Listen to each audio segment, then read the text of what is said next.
I came back to Charlotte for Christmas hoping, naively, foolishly, that this year might feel different. But the moment I stepped through my mother's doorway and saw that gold bow glinting through the living room window, I knew I'd walked straight into another carefully staged reminder of where I stood in this family. $117,000 sitting in the driveway like a billboard announcing my irrelevance. And then, resting neatly on the dining table with a thin red string curled beside it, the $5 red bow she left for me. Not wrapped on a gift, not attached to anything meaningful, just lying there, like a placeholder. An afterthought, a message. My mother didn't need to say the words out loud because I'd heard them my entire life. Know your place, Emily. She only confirmed it later, when I asked if this was really my Christmas gift, and she shrugged like it was the most natural thing in the world, saying, "That's fair, fair." As if fairness had ever existed in this house. As if handing one daughter a luxury SUV with a giant gold bow and handing the other a faded red ribbon from the clearance bin was anything close to equal. I should have turned around and left right then, but I didn't. I stayed. I stayed long enough to watch the night unravel into something I still struggle to name. The house smelled like cinnamon and mulled cider, the kind of scent magazines call holiday warmth. But that sweetness felt artificial to me, like everything my mother tried so hard to curate for Christmas morning. She was polishing silverware at the kitchen island when I walked in, wearing a forest green cashmere sweater and pearl earrings that never left her jewelry rotation in December. Her smile didn't reach her eyes when she saw me. "You're late," she said, as though I'd missed a shift instead of arriving exactly at the time she told me to be there. "I hit some traffic," I answered quietly. She didn't look up again. Sabrina was already in the living room posing with the Lexus in the driveway behind her, framed perfectly by the oversized bay windows my parents installed last year. She had positioned herself so the sunlight hit her hair at the exact angle that made it look like spun gold.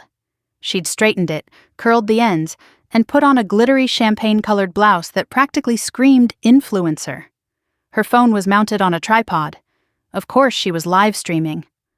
"Oh my God, Em," she squealed when she finally noticed me. "Come stand next to me. I need a shot with both daughters. Mom says it'll look good on Facebook." I swallowed hard and forced myself to walk toward her. The $5 bow felt heavier than it should in my coat pocket, as if it were absorbing years of disappointment all at once. I stood beside her, careful not to block her angle or step into her light, and she looped an arm through mine like we were best friends. Like we didn't grow up in a house where I was always the responsible one and she was always the adored one. "Smile," she chirped. I smiled. A small one, the kind meant to blend into the background. It was the only kind they ever wanted from me. My father walked in behind me then, cheeks flushed from being outside. He had the keys to Sabrina's Lexus dangling from 2 fingers, holding them up like a prize on a televised giveaway.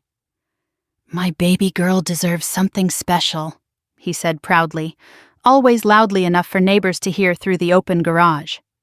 Baby girl, 25 years old, works 15 hours a week at a boutique and spends the rest of her time on makeup tutorials.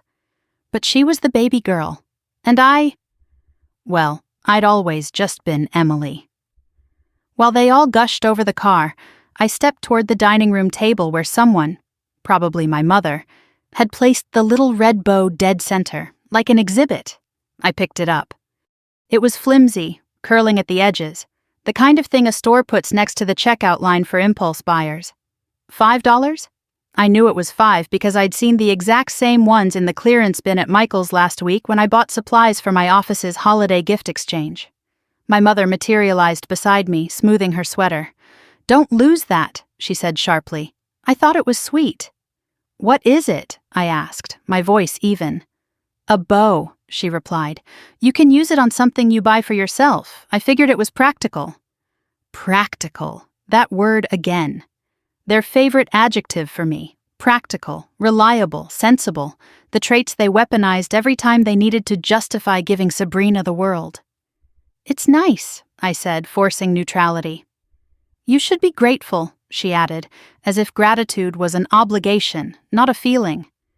Not everyone gets anything for Christmas. I looked at her, really looked at her, and for a moment I wondered if she even heard herself, if she registered the absurdity of her own logic. Her eyes darted toward the window where Sabrina was still filming, her expression glowing with pride. My mother's mouth softened at the sight of Sabrina, then hardened again when she looked back at me. "Help me set the table," she said brusquely. "Your sister is too excited to focus." Of course she was. I followed her into the kitchen, grabbed the stack of plates and started laying them out in the dining room. The plates were heavy, ivory porcelain with gold trim, only used for holidays. Sabrina had broken one in high school and my mother nearly fainted, but when Sabrina blamed the countertop, she'd accepted it without question. If I'd broken one, I would still be hearing about it. As I set the places, I heard Sabrina screech laugh from the living room. Something about my dream car, and brand deals are going to love this. She was already mapping out how to turn their gift into profit. My mother would be thrilled. The bow in my pocket crackled when I shifted, reminding me it was there, reminding me of who I was here. When the table was ready, I stepped into the doorway and watched my family through the frame. Sabrina twirling her keys, my father wiping imaginary dust from the car window, my mother adjusting Sabrina's hair like she was prepping her for a commercial shoot. They looked complete, like a perfect unit. And none of them noticed I wasn't standing with them anymore. Brunch was supposed to start at 11, but relatives began filtering in early. I barely had time to adjust my posture before someone pinched my arm lightly. "There's my busy girl," my Aunt Denise said, giving me the same tight-lipped smile she always did, the one that suggested pride but somehow always felt condescending. "Hi, Aunt Denise," I said. "How's work? Still doing numbers?" "Accounting," I replied. Yes, very important, very technical." She patted my arm like I was a child. "Not everyone is meant for the spotlight like Sabrina. Some people are meant to support." The words landed like pebbles tossed at my ribs, tiny and irritating but cumulative. Sabrina floated into the dining room then, all glossy hair and perfect teeth. "Aunt Denise," she exclaimed, "did you see my car yet?" "You mean that gorgeous Lexus?" "Of course I did," my aunt squealed, grabbing Sabrina's hands. "Your parents really outdid themselves." Sabrina beamed, then deliberately glanced at the red bow sitting next to my plate. "And Emily got something too," she said with a sweetness so fake I could taste the sugar. Everyone laughed. Everyone except me. My mother's voice rang out from behind me. "Emily, could you move your seat down one? Sabrina should sit in the center. Cameras get that angle better." Right. Of course. Cameras. I shifted my chair down without a word. When everyone finally gathered at the table, my father raised his mimosa. "Let's start by sharing what we're grateful for this year." Sabrina went first, naturally. "I'm grateful for my amazing parents who believe in me and support my dreams," she said, holding up her keys. "And for this incredible Lexus. Seriously, I can't believe it." More laughter, more praise. My mother followed, saying she was grateful for family unity and blessings overflowing. Then eyes turned to me. I cleared my throat. "I'm grateful for clarity," I said. A beat of silence. "Clarity?" Sabrina repeated, suspicion dripping from her voice. "Clarity," I confirmed. My mother narrowed her eyes. She could sense something shifting, even if she didn't understand it yet. "Well, that's thoughtful," my father said stiffly. "Let's eat before it gets cold." The rest of brunch passed with Sabrina holding court about how she planned to film a Drive With Me vlog later, followed by a car reveal video. At one point she said, "This is exactly the aesthetic my followers expect." And my mother nodded like she'd just heard a profound philosophical statement. Meanwhile, I served casserole, passed napkins, refilled glasses, the role I'd always played, but something in me felt detached, observing, cataloging, quietly breaking. After brunch, I slipped outside onto the porch to breathe. The December air stung my cheeks, but the cold was a relief compared to the suffocating warmth of the dining room. I wrapped my arms around myself and watched a few flecks of snow start to fall. Behind me, the door opened. "Emily?" I turned. It was Mrs. Landry, our elderly neighbor from across the street. She lived alone after her husband passed, and had always been kind in that gentle, deliberate way older women can be. "You look pale," she said softly. "I'm fine," I lied. She stepped closer and lowered her voice. "Child, I saw that scene inside. You shouldn't let them treat you like that." My throat tightened. "It's always been this way." Her eyes were full of understanding, and something else, something protective. "It doesn't have to stay that way," she said. Before I could answer, the door swung open again and Sabrina stuck her head out. "Oh, there you are, Em. Mom's freaking out because you wandered off. We're taking group photos." Of course they were. Mrs. Landry touched my arm one last time. "Remember what I said?" Inside, the house hummed with chaos again. Sabrina posing, my mother snapping photos, my father directing everyone like it was a magazine shoot, and me, the background prop. I took my place beside Sabrina, smiling just enough to keep the peace, just enough to keep them from noticing what was quietly unraveling inside me. Later, when I sat alone in my old childhood bedroom, now repurposed as a guest room devoid of anything that resembled me, I looked at the little red bow still in my coat pocket. $5. And suddenly everything in my life made sense, everything they had ever said, ever done, ever prioritized, ever ignored. This wasn't favoritism, this wasn't oversight, this wasn't forgetfulness, this was a choice. And for the first time in 29 years, I felt the early stirrings of a choice of my own, a choice that would change the course of everything that came after.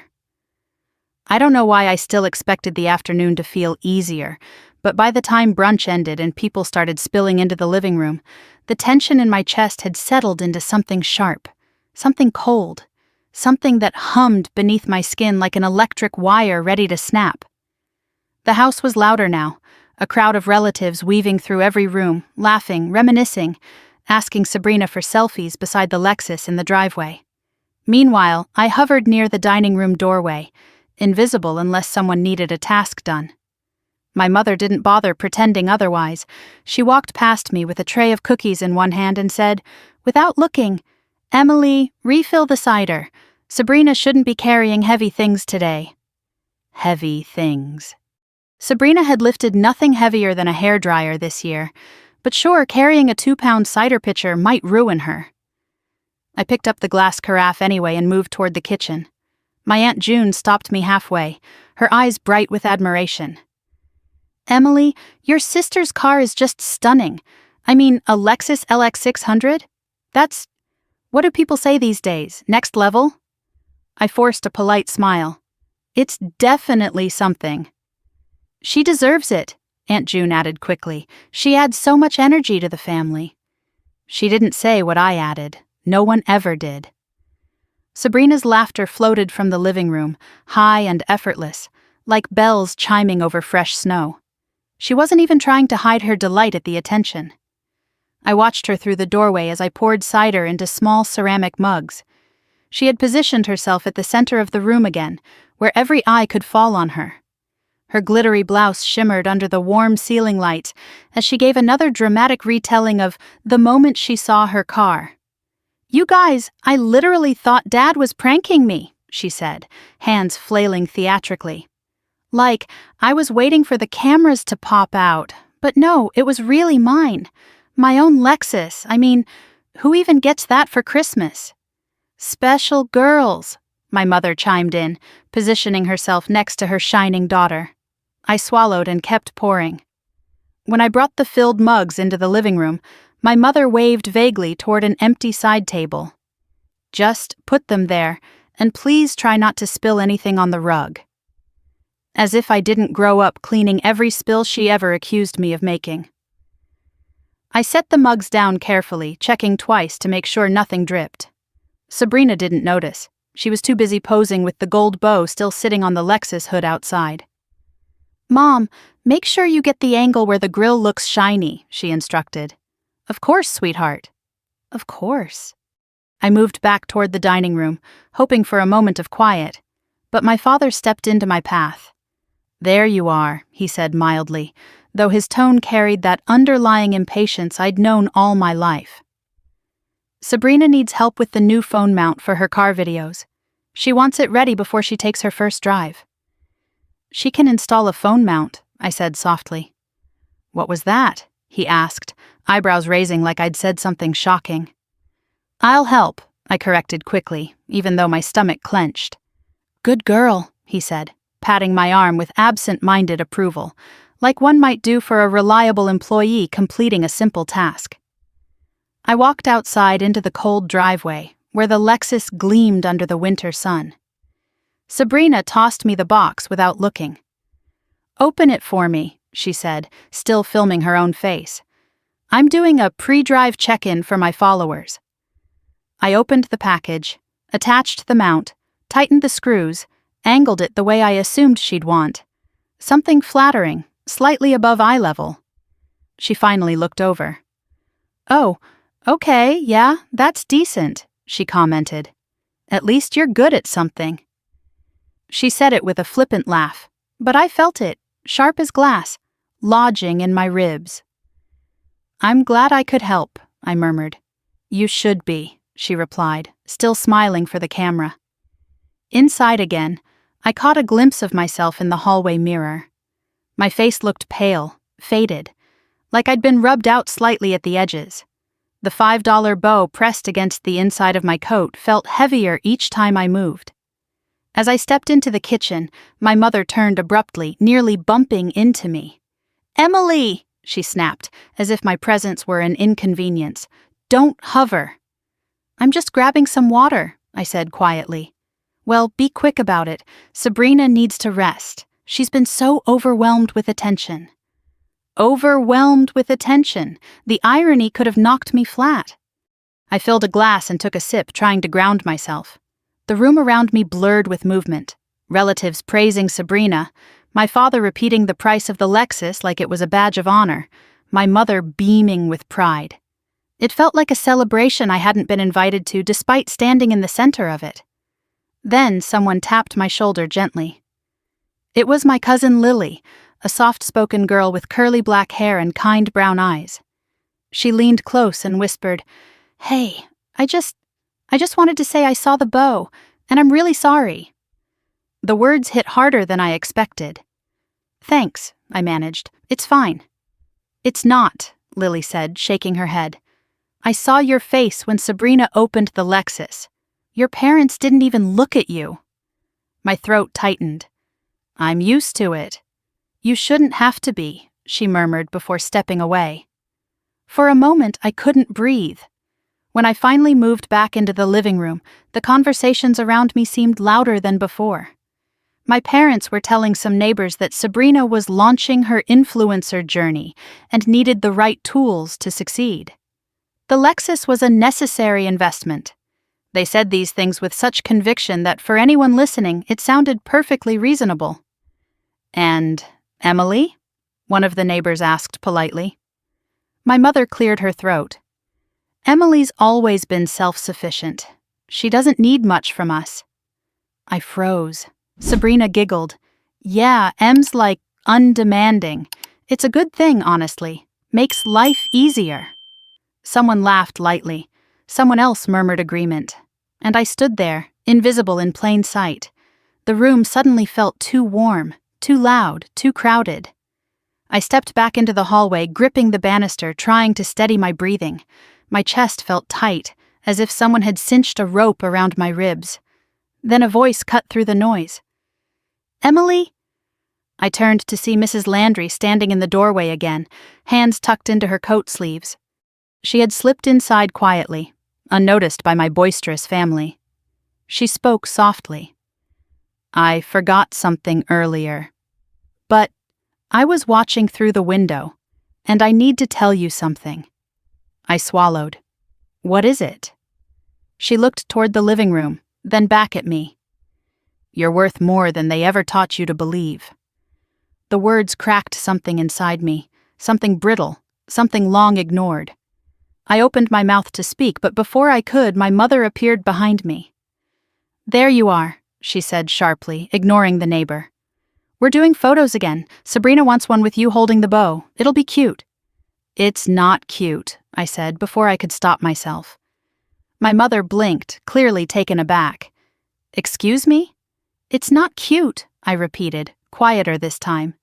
"It's humiliating." Her face hardened instantly. "Don't start. Not today." Sabrina breezed into the hallway, phone in hand. "Mom, what's taking so long? We need to catch the light."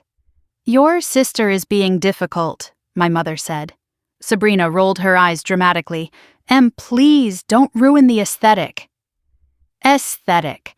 That was all this day had ever been for them. A performance, a curated family Christmas for their friends, neighbors, and followers.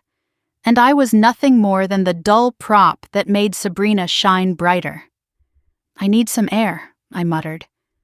My mother called after me, "Don't wander off again." But I kept walking. Out the front door. Onto the porch. Into the cold. The sharp air hit my face, grounding me. I leaned against the railing and stared at the snow gathering in thin lines along the driveway. My breath clouded in front of me, white and trembling. Behind me, the muffled sounds of celebration continued. Laughter, clinking glasses, Sabrina's endless monologue about her brand. My mother's voice rising above the rest as she narrated the perfect Christmas to anyone who would listen. None of them noticed I'd left the room. None of them ever did. I don't know how long I stood there, but eventually the cold seeped through my coat. I closed my fingers around the bow in my pocket and pulled it out. It looked smaller outside the artificial warmth of the house. Pathetic. A child's craft project reject. I turned it over in my hand, watching the red sheen catch the fading sunlight. A $5 bow against a $117,000 Lexus. A metaphor so blunt even Sabrina could have understood it if she bothered looking past her reflection. But she didn't. I heard the door open behind me. My father stepped out, looking annoyed. "What are you doing out here? People are asking where you went." I just needed a minute. "Well, hurry up," he said, as though my internal state was an inconvenience. "Your sister wants you in her video." Of course she did. He went back inside before I could respond. I stayed where I was, gripping the bow tightly. Across the street, Mrs. Landry's lights flickered on again. She stood silhouetted by her living room window for a moment before raising a small hand in a simple, quiet gesture of solidarity. It was the first moment all day that didn't feel like a performance. I inhaled deeply, feeling something shift in my chest, like the smallest crack forming in a long-sealed wall. I didn't know it yet, but that crack would be the beginning of everything. I knew something in me had shifted when Sabrina dragged everyone into the sunroom for more photos, and I didn't automatically follow. Instead, I drifted back into the dining room, pretending to adjust the napkins while trying to quiet the rising hum inside my chest. The house felt too warm again, too full, too bright. The laughter, the camera clicks, the overly enthusiastic compliments, it all pressed against my spine like weight I couldn't hold much longer. And yet, every time I tried to take a step back, someone pulled me forward just to shove me into the edges of the frame again. My mother walked in with a stack of dessert plates, her expression pinched with the constant strain of pretending everything was perfect. "Emily, those napkins are crooked," she said, setting the plates down with a thud. I looked at the napkins. They were perfectly aligned. "They look fine," I replied quietly. She frowned as though my words personally offended her. "They're uneven. Honestly, I don't know why you always rush through simple tasks. Here, look." She reached over, took one napkin, and folded it in the elaborate twist she'd insisted on teaching me every Christmas since I was 10. As if I hadn't done it 100 times. "You need to pay attention," she muttered. "Your sister would have done this right the first time." My jaw tightened, but I said nothing. There was no point. It didn't matter what I did or how well I did it. Sabrina was the benchmark, the standard, the sun around which the entire Carter house orbited. I adjusted the remaining napkins mechanically, letting my mother's criticisms wash over me like static. Through the doorway, I could hear Sabrina giggling as someone told her how radiant she looked beside the Lexus, beside her dream car, beside the 117,000 validation of her existence. My mother inhaled sharply, staring out the dining room window. "Stand up straight, Emily. You're slouching again." "I'm not slouching," I said, straightening anyway. "Well, you look tired. Maybe that's why." She reached out and brushed invisible lint from my shoulder, her movements brisk and assessing. "You should really put more effort into your appearance. Today is important." "Important for who?" I wanted to ask, but she'd already turned away, her walk purposeful as she hurried back to Sabrina's orbit. I finished setting the silverware, listening to the conversation swirling from the living room like a distant storm. "I can't believe your parents did that. Sabrina, that car is insane. You must be their favorite. And then the worst one. You always bring so much joy to this family." I closed my eyes. Meanwhile, I brought stability, practicality, responsibility. I brought things that kept the family functioning, but never gave them anything to brag about. When I opened my eyes again, my Aunt Denise was standing in the doorway holding a mug of cider, smiling at the scene like it belonged in a holiday commercial. "Sweetheart, could you grab the honey from the kitchen?" she asked. "Sure," I murmured. I walked into the kitchen just as my father strode in, rummaging through drawers, muttering about scissors. "Dad?" I offered carefully. "Need help?" No, I've got it," he said, slamming one drawer shut. "Sabrina needs the bow retied for her second photo set." I blinked. "The gold bow? What other bow?" "Right," I said softly. He found the scissors, smiled with satisfaction, and hurried back to Sabrina without another word. For a moment I stood alone in the kitchen, the silence pressing against my ears. I looked at my hands. The hands that had cooked meals, cleaned rooms, helped with bills, stayed late, showed up early, and somehow never did enough to earn the praise Sabrina gained simply by breathing. I tried to shake it off. The dining room was nearly full now. People were taking their seats for dessert, chattering loudly, commenting on the table setup. My mother, of course, credited Sabrina for the design idea. "Sabrina chose the color scheme," she said proudly, even though the only thing Sabrina contributed was saying, "Blue looks nice." When I approached the table again, Sabrina caught my arm. "Em, can you stand next to me for one more picture?" she asked. "I want to show my followers what sister balance looks like." "Sister balance?" I repeated. "Yeah," she laughed. "Like you're the grounded one, I'm the star, it's a whole aesthetic." Aesthetic. Always the aesthetic. I bit down on my tongue hard enough to taste metal. "Sure," I said quietly. We posed. Her smile was blinding, mine barely visible. The camera flashed, and I knew the photo would show exactly what every photo showed. Sabrina glowing, me dimming beside her. When it was over, I stepped back to the edge of the room. I always gravitated to the edges. Edges felt safer. "Emily," my mother said sharply from across the table, "can you grab more napkins? We're almost out." Of course we were. Of course it was my job. I nodded and moved toward the hallway closet. As I reached for the handle, something caught my eye. My mother's coat draped over the chair nearby. The fabric shifted slightly when she moved earlier, and now a corner of the mysterious yellow envelope peeked out from the inner pocket. The one I'd noticed twice already today. The handwriting on the edge was faint, but visible. S. College. My breath caught in my throat. I didn't touch it. I didn't dare. But I stared at it long enough for something heavy and familiar to settle into the pit of my stomach, a weight that had lived there for years, a weight I'd always explained away. Maybe I shouldn't have. I pulled my hand back from the closet door, suddenly forgetting what I'd come looking for. My heart pounded too loudly in my ears. Before I could collect myself, Sabrina called from the living room. "Em, we're cutting the pecan pie. Come take pictures for me." Of course. The family archivist. The built-in photographer. the convenient older sister whose job it was to hold the camera. "I'll be right there," I said. When I stepped into the living room, everyone was gathered around the dessert table. My mother was slicing the pie while Sabrina filmed the process from 3 different angles. "Mom, tilt it more," Sabrina said. "The caramel glaze looks better when the light hits it from the side." "Like this?" my mother asked eagerly.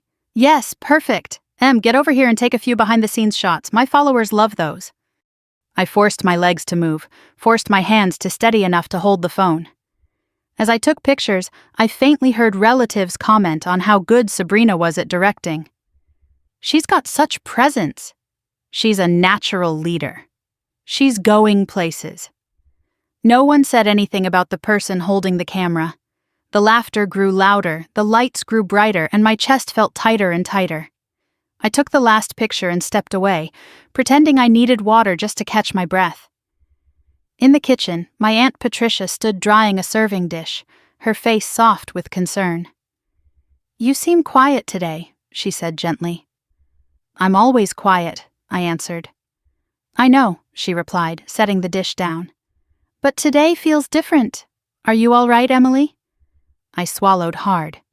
"Just tired." "The holidays can be exhausting," she said, "especially for the ones who do the most work." Something in her tone made me pause. Before I could respond, Sabrina's voice carried from the hallway, calling for more photos.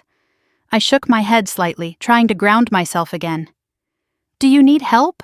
Aunt Patricia asked. "No," I whispered. "I'm fine." She didn't believe me. I could see it in her eyes. But she didn't push. After dessert, people slowly drifted out of the dining room to lounge in the living room again. I stayed behind to clear plates, stacking them carefully so the china wouldn't chip. My hands moved automatically, like they'd learned the dance of cleanup years ago. As I scraped leftover pie into the trash, I heard my cousin Jennifer squeal from the living room. "You're so lucky, Sabrina. Seriously, your parents are amazing." Sabrina flipped her hair and said, "I know." Of course she did. I rinsed the plates, loaded the dishwasher, wiped down the counters. Not a single person offered to help. Not a single person noticed what I was doing. When I finished, I leaned against the counter and closed my eyes for a moment, letting the hum of the dishwasher drown out the noise from the other rooms. That's when my Aunt Patricia slipped quietly into the kitchen. "You're doing all this alone?" she asked softly. "It's fine," I said automatically. Her gaze softened. "Emily, you know it's not fine." I didn't respond. She hesitated, then stepped closer. "Your mother, she's always been harder on you. But today was painful to watch." My throat tightened. "I don't know what you mean." Her expression was sad, knowing. "Yes, you do." I blinked, looked away. The kitchen lights blurred slightly. Patricia sighed softly. "You deserve more than this." She left before I could answer. For a long moment I stood alone, hands braced against the counter, chest rising and falling in uneven breaths. The truth had been there all day, simmering beneath the surface, flaring in small humiliations, revealing itself in the cracks of every interaction. It wasn't new. I'd just finally stopped ignoring it. I stepped out to get some air again, pushing open the back door this time. The cold hit my skin with a jolt, but this time it felt good, sharper, cleansing. The yard was quiet, untouched by the chaos inside. Snowflakes drifted lazily from the sky, catching the glow of the porch light. As I stood there, the silence wrapped around me like a blanket. I thought of Sabrina's words. "I'm the star, you're the grounded one." I thought of my mother's criticisms, my father's dismissiveness, the envelope, the bow, the car, the roles we'd all been assigned without consent. The wind brushed my hair across my cheek, and I whispered into the night air, "I'm done pretending." Footsteps shuffled behind me. I didn't turn. It was my mother's voice that came next. "Emily," she said sharply, "why are you out here again? Sabrina is about to film her gratitude speech." Gratitude? I almost laughed. When I didn't move, her tone sharpened. Don't make this day about you." I swallowed down the words, trying to claw out of my throat. I turned slowly, faced her, and said, "I'm not making it about me." She scoffed. "Then act like it." Sabrina's voice echoed faintly from inside, bright and oblivious. "Is Emily coming? I want her in the background." My mother looked back toward the living room and sighed impatiently. "Hurry up," she ordered. "We don't have time for your moods." She walked away before I could respond. I stayed where I was for a long moment, letting the cold steal my spine. When I finally stepped back into the house, Sabrina was already perched in front of the Christmas tree, phone in hand, hair perfect again. She beamed at me. "Okay, Em, stand right there. I want you slightly off to the side so the tree lights don't reflect off your glasses. Ready?" I stepped into place, barely in the frame, barely part of the picture, barely acknowledged. And for the first time in my life, I felt exactly what that meant. Not just today, but always. The house felt louder after brunch, as if every voice had risen an octave and every laugh hit a sharper pitch. I walked back into the living room feeling that same hollow tug in my chest, the kind that comes after you've swallowed one humiliation too many. Sabrina was sprawled across the love seat, recounting the Lexus reveal to another wave of relatives who had arrived late. My mother was flitting around her like a stylist on a film set, fixing her hair, adjusting her blouse, making sure the bow and keys stayed visible in every photo. My father hovered nearby, fielding questions about the car's features with the proud enthusiasm of a man who believed he'd invested in a promising future. Meanwhile, I was drifting at the edges again, invisible until someone needed help. "Emily," my mother snapped the moment she noticed me. "The dessert forks aren't out." "Why aren't they out?" "I'll get them," I said, already turning toward the kitchen. "Please hurry. Sabrina wants everyone to try the peppermint cheesecake while the light is still good for pictures." Of course she did. I walked toward the kitchen, the hum of chatter behind me like a swarm of bees.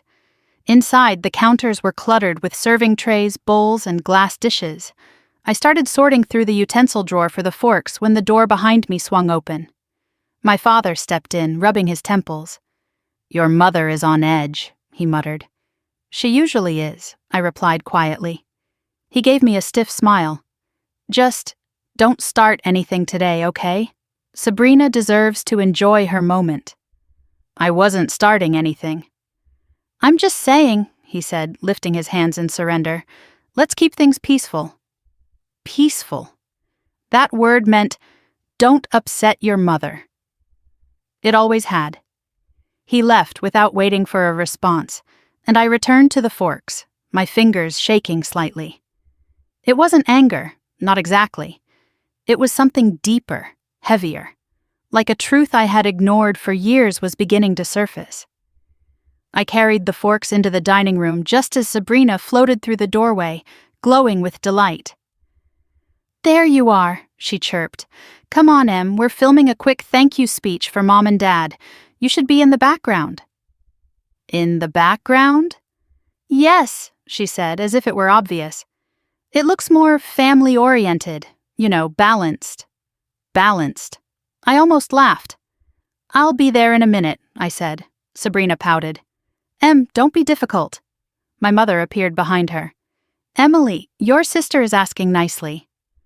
I swallowed hard. I said I'd be there. My mother's eyes narrowed, suspicious. "You've been off today." "I'm fine." "Well, try to act like it.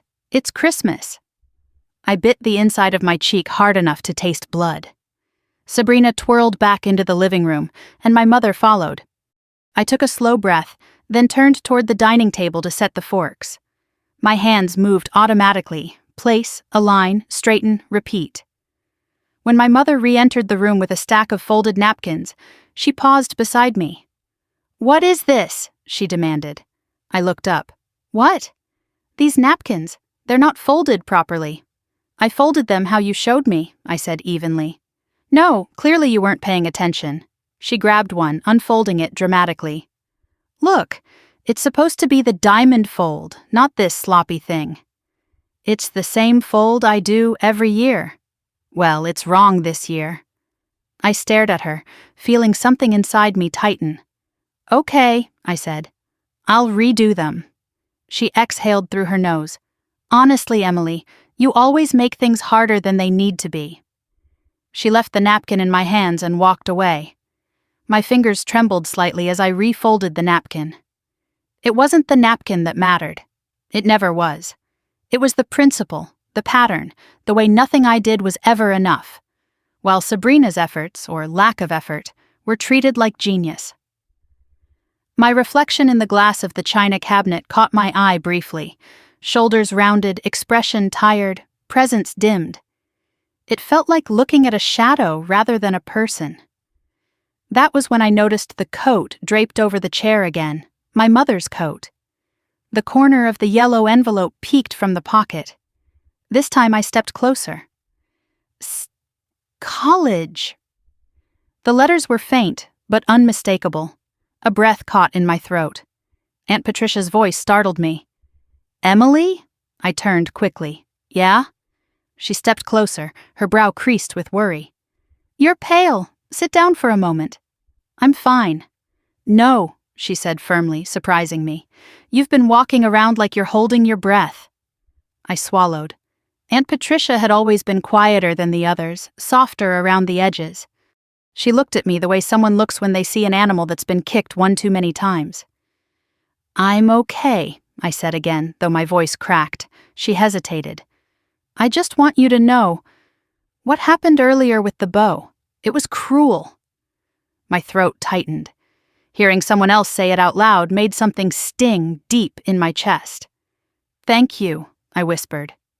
She gave my arm a gentle squeeze and left the room. I looked back at the envelope, my pulse pounding. Before I could reach for it or walk away, the living room erupted with chatter again. "Emily!" my mother called sharply. "Come participate. Sabrina wants to do gratitude statements." I stepped into the living room, my insides twisting. My parents and Sabrina sat on the couch with relatives gathered around. They dimmed the lights to make the Christmas tree glow more prominently in the background. Sabrina lifted her phone for a video. "Okay, family," she said, overly chipper. "Let's talk about gratitude. Mom, you go first." My mother beamed. "I'm grateful for this beautiful family, and for Sabrina's accomplishments. She's such a blessing." Applause. My father went next. "I'm grateful for my girls." He put a heavy hand on Sabrina's shoulder. "Especially seeing Sabrina thrive." Another round of praise. Then Sabrina, "I'm grateful for my parents and for the opportunities they give me. They've always believed in my dreams." Everyone leaned in, smiling, nodding. Then eyes shifted to me. "Your turn, Em," Sabrina said. My heart pounded. They wanted a performance, a script, a polite lie wrapped in holiday cheer. I swallowed hard. "I'm grateful for the truth," I said quietly. The room fell silent. Sabrina frowned. "What truth?" I looked at her. "A lot of things are clearer to me today." My mother stiffened. "Emily," she warned, "stop being cryptic. If you're going to participate, participate properly." "I did," I replied. My father cleared his throat. "Let's move on." "No," Sabrina interrupted, leaning forward. "What truth? What does that even mean?" I met her eyes. "It means I finally understand where I stand in this family." A few relatives shifted uncomfortably. My mother bristled. "Emily, that's enough," she snapped. "It's Christmas, don't ruin it." Sabrina laughed suddenly. "Oh my God, are you sulking? Over a bow?" She giggled. "You always get like this when the attention isn't on you." The words hit me like cold water. I exhaled slowly. "I don't care about the attention." "Please," Sabrina scoffed. "You've been jealous your whole life." Something inside me cracked, quietly, softly, but undeniably. "I'm not jealous," I said. "I'm tired." My mother rolled her eyes. "Here we go." I looked at her. "You don't hear me. You never have." "What are you talking about?" she demanded. "We treat you fairly." "Do you?" I said. "You think handing Sabrina a luxury car and giving me a $5 bow is fair?" It's symbolic, she snapped. You're practical. You don't need extravagant things. But Sabrina does? I asked. Yes, she said, blunt and unapologetic. She needs more support. The room felt suddenly too still. Sabrina smirked. Well, at least she admits it. My father looked away. I felt my pulse in my ears as I spoke. And what about that envelope you keep hiding? My mother's eyes widened with a fear I'd never seen from her before. What envelope? She said too quickly. The yellow one, I said. The one that says S. College. Gasps rippled through a few relatives. My mother's voice sharpened to a blade. That's none of your business. It is, I whispered, if it was mine first. Her face drained of color. Sabrina's smirk faltered. My father looked like he might bolt from the room. Sabrina broke the silence first. Mom, she said slowly, what is she talking about? My mother lifted her chin. Nothing. Emily is reading too much into things, as usual. But the tremor in her voice betrayed her. My father opened his mouth to speak, then closed it again, eyes darting to my mother like a frightened animal. I stared at all of them, the truth clicking into place so cleanly it almost hurt.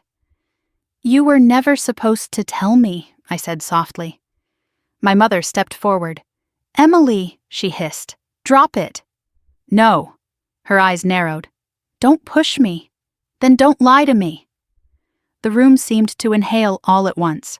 For 30 years I had backed down, quieted myself, accepted the scraps of affection handed to me with the expectation of gratitude. But not this time. My mother's jaw tightened. If you walk out of this room, don't expect sympathy later. Sabrina crossed her arms. Seriously, Em, stop being dramatic. That word again. Dramatic, emotional, difficult. The labels they used whenever I expressed even the slightest discomfort. I looked around the room, faces watching, judging, dismissing, and felt something settle inside me. Not anger, not rage, something colder, clearer, resolve. Without a word, I turned and walked toward the hallway. Emily, my mother snapped. I didn't look back. Her voice followed me like claws scraping against my spine. You always ruin everything. Sabrina is the one who matters today, not you. Even then, I didn't stop. Not when Sabrina scoffed loudly behind me. Not when my father called my name half-heartedly. Not when my mother said, if she leaves now, she'll regret it. I walked to my old bedroom, closed the door quietly, and pressed my back against it. My hands shook. My breath trembled. My heart pounded. But for the first time all day, I felt like I was breathing air that belonged to me. I stood in the hallway for a long moment, letting the sharp, cold air from outside fade from my skin before stepping back into the heat of the house. The contrast made my head swim. I could still hear faint laughter from the living room. Sabrina's laugh most of all, bright and ringing like a bell someone kept striking just to prove it still worked. The holiday lights flickered across the walls, casting warm glows that didn't match how the house felt. Nothing about this place felt warm anymore, not the decorations, not the food, not the chatter, especially not the people.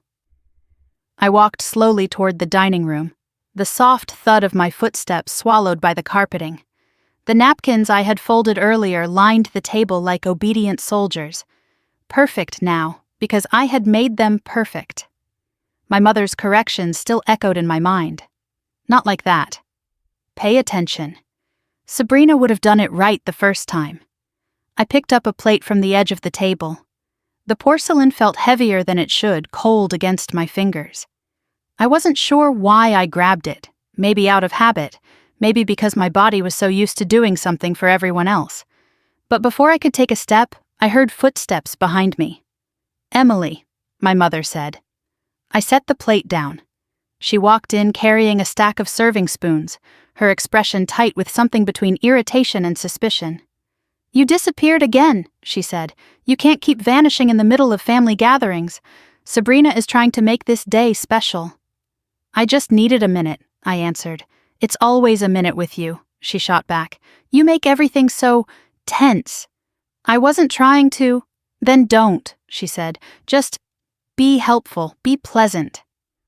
I swallowed the burn rising in my throat. Okay. Good, she said briskly, turning her attention to the table. Now help me set out the dessert. I nodded, even though every part of me recoiled at the thought. But before I could move, my mother's voice sharpened. Not that spoon. That's for serving mashed potatoes, not cheesecake. It's just a spoon, I murmured.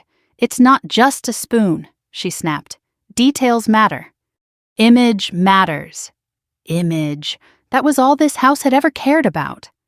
I stepped back, letting her take control. She relished it, the way she always did when someone else surrendered. Sabrina breezed into the room then, golden and glossy, cheeks flushed from the warmth and attention. Mom, are we doing the cheesecake shot now? She asked, holding her phone up to frame herself in the front camera. Yes, sweetie, my mother replied instantly. Emily, go stand over there and make sure the tree lights don't reflect off the plates. I did as I was told, even though something inside my chest tightened with every step. Sabrina leaned into the camera. Okay, guys, we're about to cut into the most amazing peppermint cheesecake ever. Dad, get the knife shot. My father hurried over. My mother angled the dessert plate. Sabrina tossed her hair just so. And I stood where they pointed, occupying space without being part of anything. People gathered around, laughing, clapping, watching Sabrina like she was a celebrity filming a holiday special. She turned to me suddenly. Move a little left, she said. You're blocking the twinkle lights. I moved. You look stiff, she added with a pout. Relax your shoulders. I forced my shoulders down. My mother let out a small sigh of annoyance. Honestly, Emily, just lighten your expression. This is supposed to be joyful. I didn't answer. I didn't need to. They weren't listening anyway. The cheesecake was passed around. People made dramatic noises of delight. Sabrina pretended she'd baked it even though our mother had done all the work. I sat down next to the corner of the table, the spot no one else wanted. A few relatives glanced my way, but no one said anything.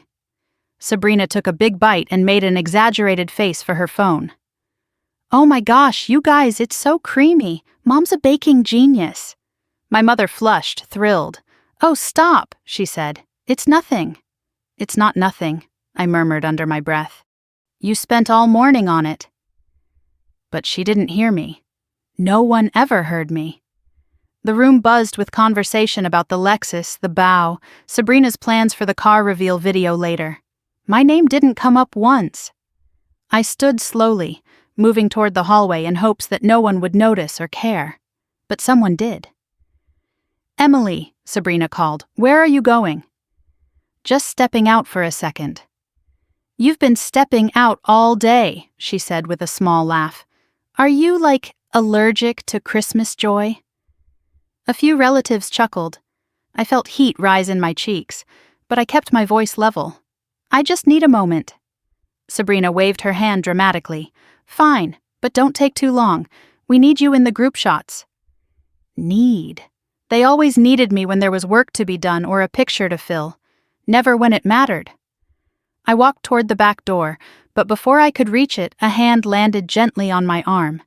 It was Aunt Patricia. Come with me, she whispered. I followed her onto the porch where the cold air enveloped us like a blanket of truth. Snowflakes drifted in slow circles, landing quietly on the railing. She turned to me, her breath visible in the cold. I don't know how you've endured this for so long. I swallowed hard. It's always been this way. She nodded slowly. But it doesn't have to stay this way. I stared down at my boots, watching the snow melt on the edges. I saw how your mother spoke to you, she continued. And Sabrina, I'm sorry, sweetheart. No one deserves that. My throat tightened. It's fine, I whispered. It's not fine, she said firmly. You deserve better. I blinked rapidly as the cold burned behind my eyes. Before I could respond, she glanced through the window toward the dining room. Your parents, they're hiding something. Her voice lowered. And your mother is terrified you'll find out. I froze. "What do you mean?" I whispered. "I shouldn't say too much," she replied. "But that envelope she keeps clutching, it's not nothing." A pulse of cold shot through my veins. "What's in it?" I asked. She shook her head. "I don't know the whole truth, but I know it involves money, and I know it's not what she wants Sabrina to hear, much less you." My pulse hammered in my throat. Aunt Patricia touched my arm. "Just be careful, Emily." The back door opened abruptly. "Emily!" my mother snapped. "We're starting the video montage. Honestly, must you wander off every 5 minutes?" Aunt Patricia squeezed my hand once, then stepped away. I followed my mother back inside. The living room was a mess of holiday lights and carefully arranged chaos. Sabrina stood near the tree with my father on one side and my mother on the other, all three smiling wide for the camera. I stepped in silently, taking my place a step behind them, exactly where they always put me. "That's perfect," Sabrina said, adjusting her phone. "We're filming the gratitude segment now." I stood still, letting their words roll over me. "I'm grateful for Sabrina's hard work," my mother said with rehearsed pride. "I'm grateful for my beautiful family," my father said, patting Sabrina's shoulder. "I'm grateful for opportunities and dreams coming true," Sabrina said brightly. Then their eyes turned, almost reluctantly, toward me.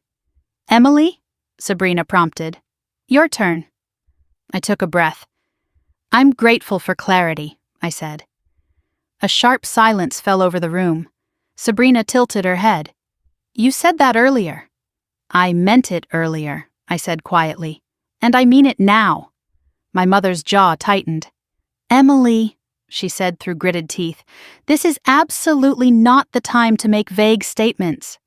"It wasn't vague," I replied. "You're ruining the footage," Sabrina said, exasperated. "Can you not, just for one day, be dramatic?" My voice stayed level. "I'm not being dramatic." "Yes," Sabrina snapped. "You are." My father cleared his throat. "Let's not do this." But something inside me had already cracked open. "I saw the envelope," I said, not raising my voice but not softening it either. My mother stiffened. "What envelope?" "The yellow one," I said. "The one that says S. College." The color drained from her face. A few relatives exchanged glances. My father looked at the floor. Sabrina blinked. "Mom, what's she talking about?" My mother straightened, her voice icy. "She's mistaken." "No," I replied calmly. "I'm not." Sabrina scoffed. Seriously?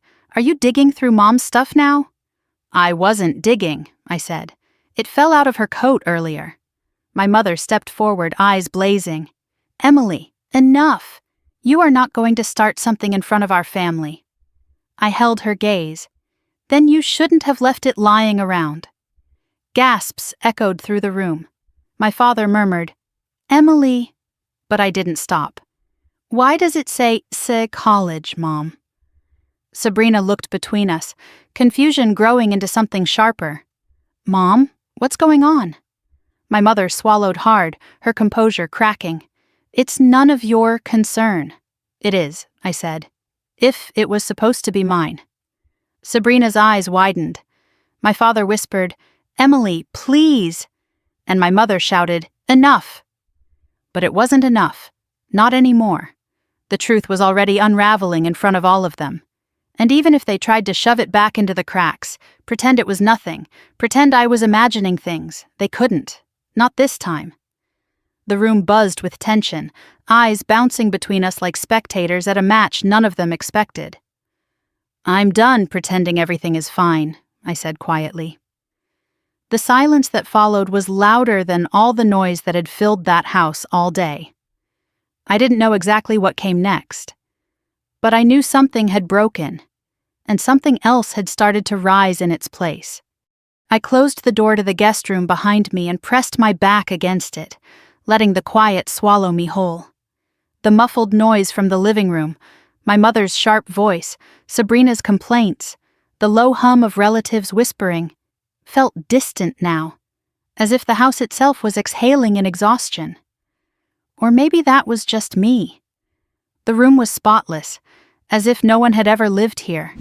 My childhood had been stripped from it years ago. No posters, no books, no trace that I'd once slept beneath this roof as a daughter they claimed to love. The beige walls, the perfumed bedding, the neutral throw pillows, it all felt staged, generic, replaceable. Perhaps that was fitting. I ran a hand over my face, my fingers trembling. I wasn't sure if it was anger, sadness, frustration, or some mix of emotions that didn't even have names yet. Everything inside me felt tangled, sharp, and unbearably loud. But I forced myself onto the edge of the bed, elbows on my knees, trying to breathe through the rising storm in my chest. A soft knock came at the door. I didn't answer. The knock came again, gentle this time. Emily? It was Lily, my cousin. The kind one. The one who'd noticed the bow. I inhaled shakily. Come in. She slipped inside, closing the door quietly behind her. Her eyes were soft, mouth turned down in a sympathetic frown. What happened? She whispered. Everyone out there looks like they're waiting for a bomb to go off. I huffed a dry laugh. That sounds about right. She stepped closer. Do you want to talk? I looked at her. The concern, the patience, the respect, and felt something twist painfully in my chest. How strange that a cousin who barely saw me each year could show me more tenderness in 1 minute than my mother had in a decade. I'm just tired, I said, and today was a lot. She sat beside me. The bow was awful. I blinked fast. It's not just the bow. I know, she said softly. There was a silence between us, comfortable, not suffocating. Then she asked quietly, "What was the envelope?" I hesitated, unsure how much to reveal. Something my mother didn't want me to see. Did you open it? No, but I think I know what it is. She waited. I swallowed hard. I think it's the college fund they told me didn't exist. Her eyes widened. Emily. No. It had my initial once, I said, my voice trembling. But now it has Sabrina's. Lily covered her mouth with her hand. Your parents wouldn't... They did, I whispered. I'm sure of it. She squeezed my knee gently. I'm so sorry. I nodded, blinking away the burn behind my eyes. The door suddenly flew open without warning. My mother stood in the doorway, face taut with fury. Lily, she said, voice sharp. Give us a moment. Lily looked at me, hesitant. It's okay, I whispered. Lily rose slowly and brushed my shoulder before slipping past my mother. My mother shut the door behind her, jaw clenched so tightly I could see the muscle twitch. What do you think you're doing? She hissed. Taking a minute, I said quietly. You embarrassed me in front of the entire family. I didn't embarrass you, I replied. I asked a question. She stepped closer, pointing a finger at me. You had no right to bring up that envelope.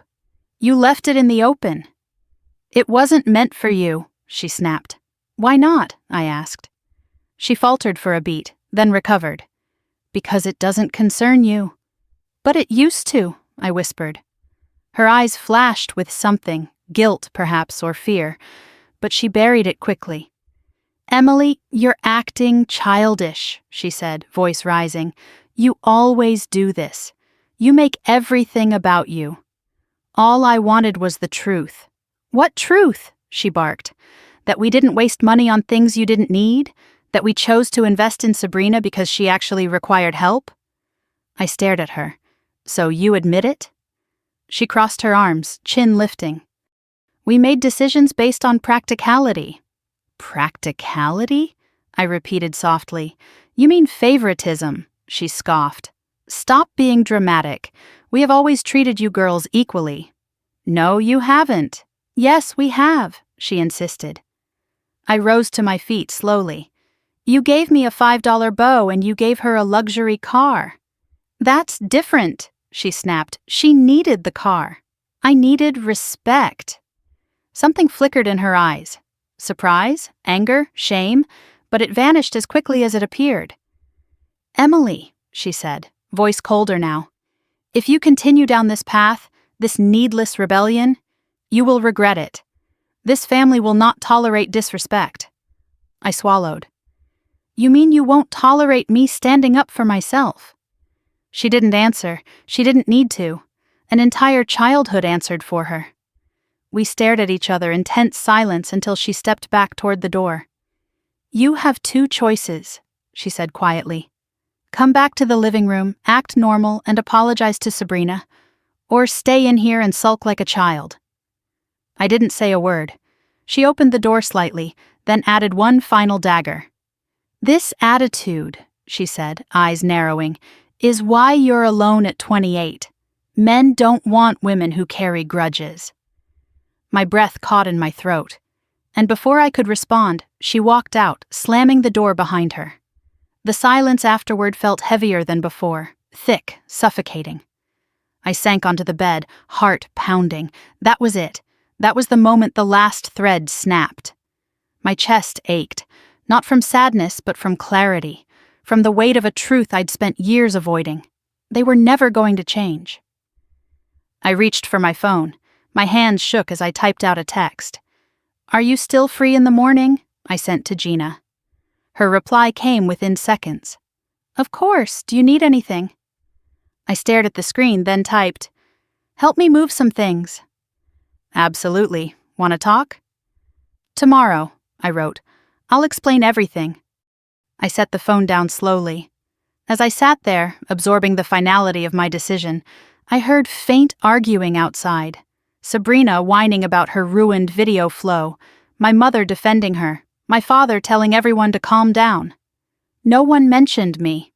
Not really, not with concern, just with annoyance. I stood, walked to the small dresser, and pulled out the clothes I'd brought, folded them neatly, placing them into my overnight bag. I gathered my charger, my brush, my toiletries, tucking each item into place. This time my hands didn't shake. I wasn't running. I was freeing myself. I zipped the bag and placed it on the floor beside the bed. Then I sat again, waiting, breathing, thinking. The house eventually grew quieter as the night deepened. Relatives left one by one. Sabrina moved upstairs, loudly complaining about her ruined social media plans. My mother fussed everywhere, rearranging things she claimed were out of place. My father muttered about how Christmas had turned stressful. The irony wasn't lost on me. Finally, around 11, the house settled into a thick quiet. I lay down fully clothed, staring at the ceiling. Not sleeping, just waiting. Thinking of every Christmas as a child, every birthday, every dismissal. Every time I'd been asked to understand why Sabrina got more. Every time I'd been told I was strong, independent, capable. Code words for "you don't get help." Every time my mother had brushed off my accomplishments while celebrating Sabrina for simply existing. At some point, I sat up and reached for my phone again. The screen glowed softly in the dim room. I opened my notes app. My fingers hovered over the keys. Then I began to type. "Thank you for the clarity this Christmas provided. I wish you all the fairness you said I should be grateful for. My key is on the counter. Please don't contact me." I stared at the message. It wasn't dramatic. It wasn't emotional. It wasn't even angry. It was honest. I saved it and closed the app. Then I lay back down, listening to the old house breathe around me. Every creak, every faint shift of the structure, every distant sound felt like a countdown. When the clock hit 1 in the morning, I sat up. The house was silent. My decision was not.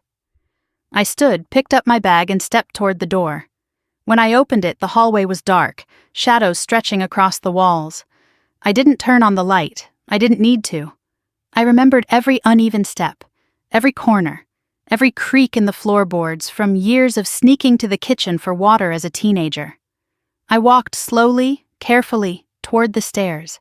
And somewhere between the second and third step, I realized something with startling clarity. This was the calmest I had felt all day, or maybe in years.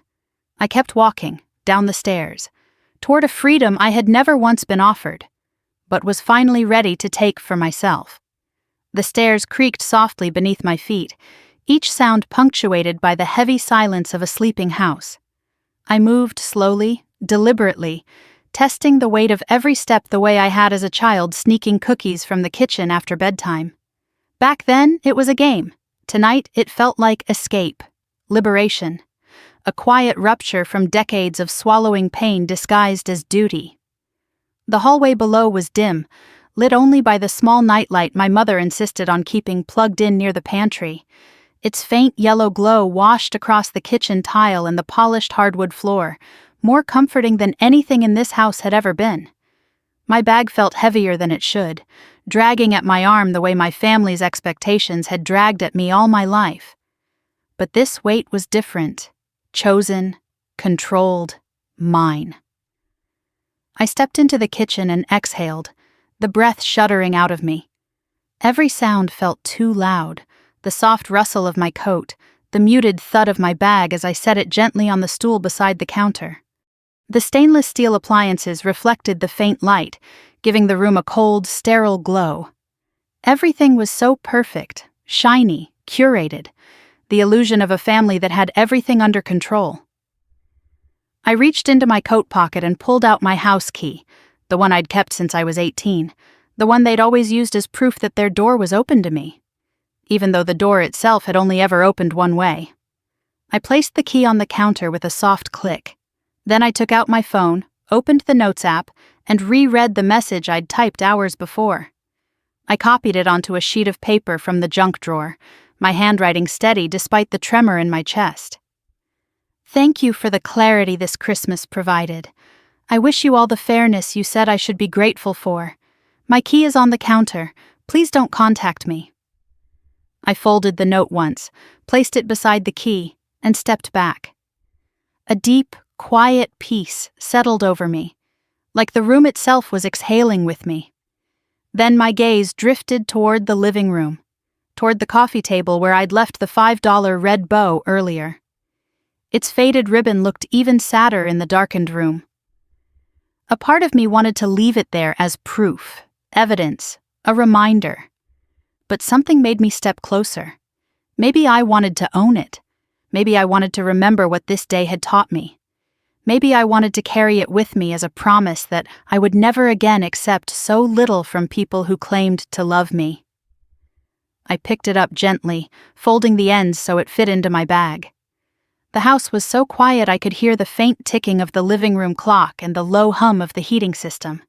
The smell of pine from the Christmas tree drifted through the air, mixed with the lingering sweetness of peppermint cheesecake.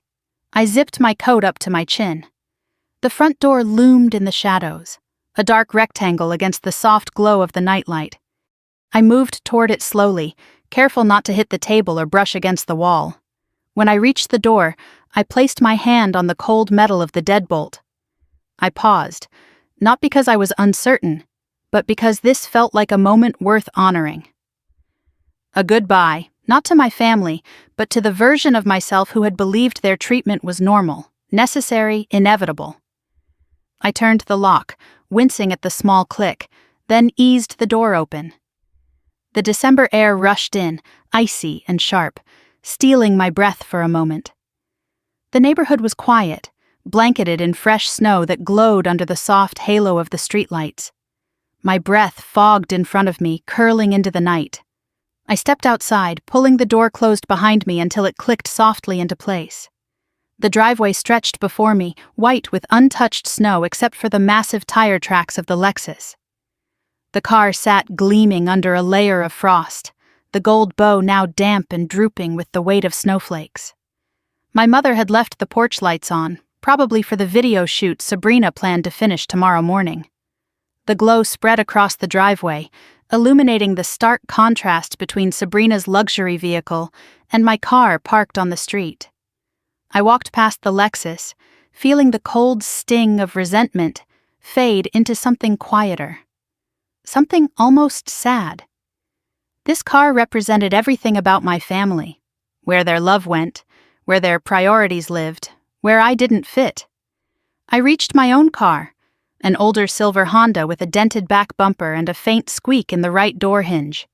But it was mine, paid for with my money, Every repair, every payment, every tank of gas, mine.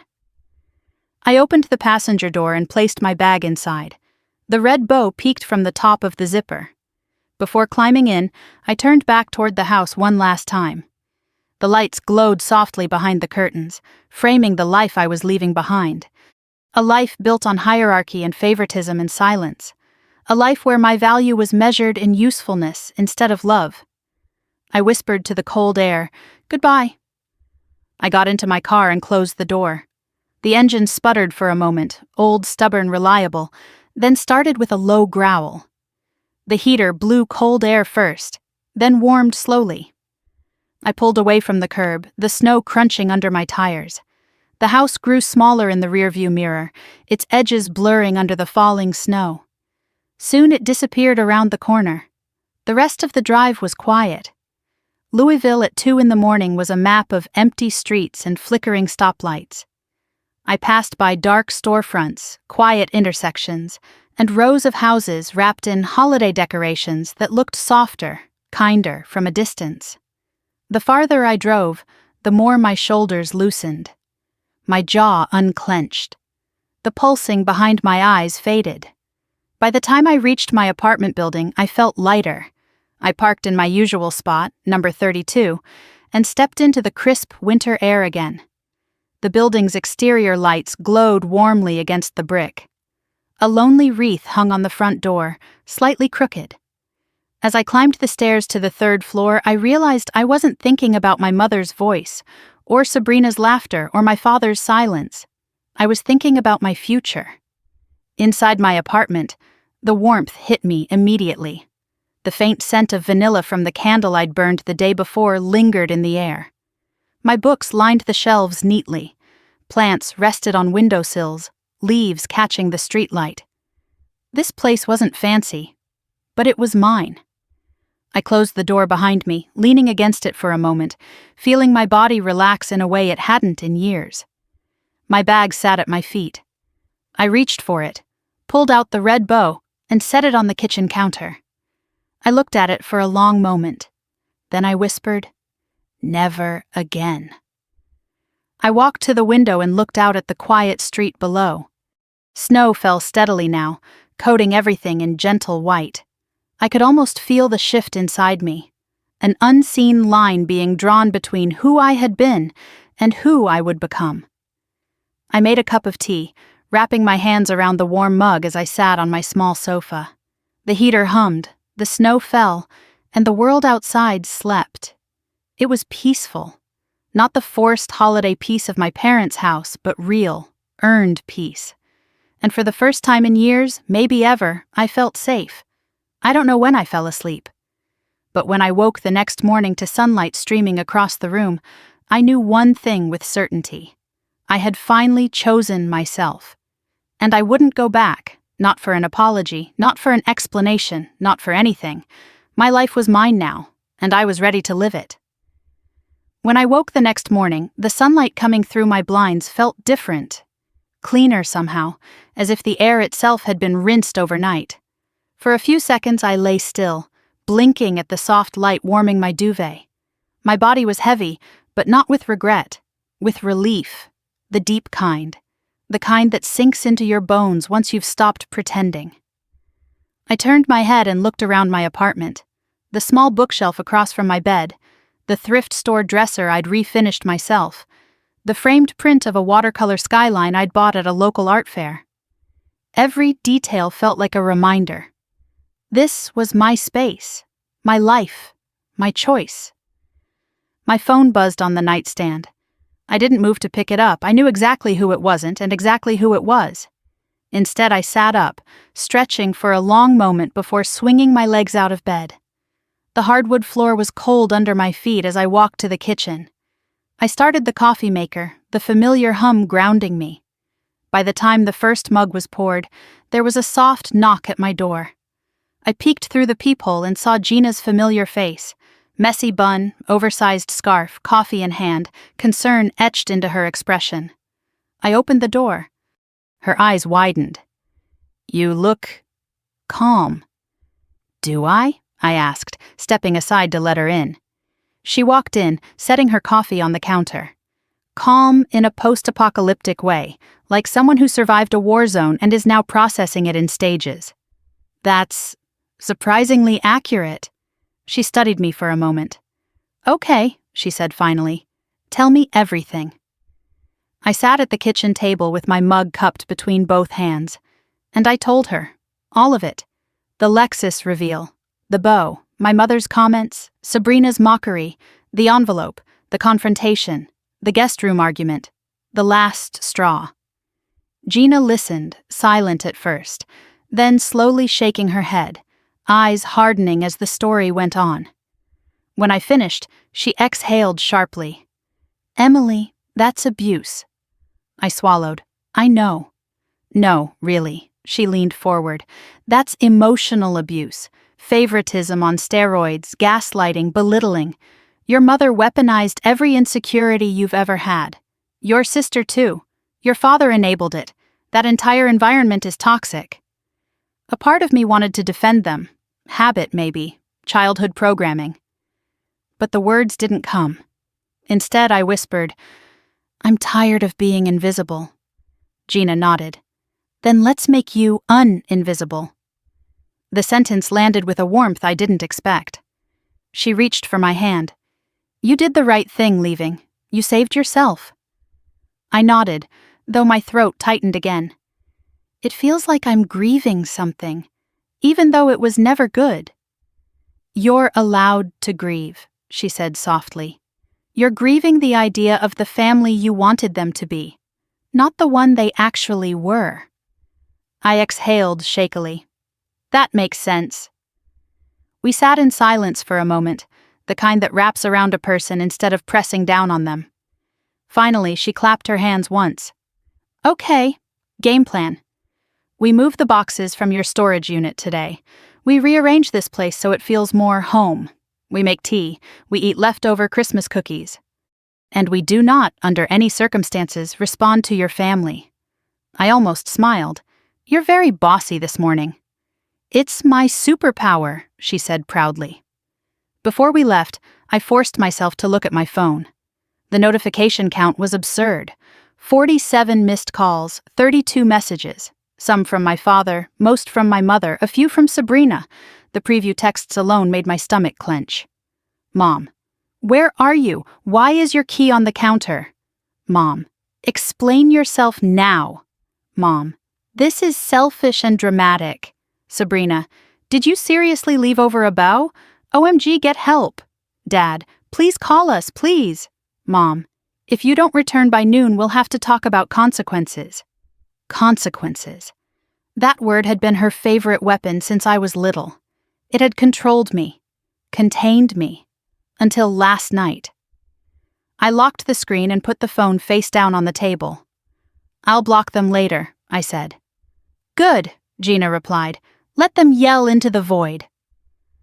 We drove to the storage unit on the edge of town, the road still slick from the previous night's snowfall. I carried boxes labeled old journals, books, winter clothes, photo albums, the remnants of a life half-lived in the shadows. Gina carried the heavier ones, insisting she was built different, even though she nearly toppled into a snowbank twice. By early afternoon, my apartment was fuller, physically, emotionally, spiritually. Books lined the shelves, blankets covered the sofa, plants reclaimed corners. Little pieces of me filled every space. As I hung a string of soft lights above my bed, Gina flopped onto the couch dramatically.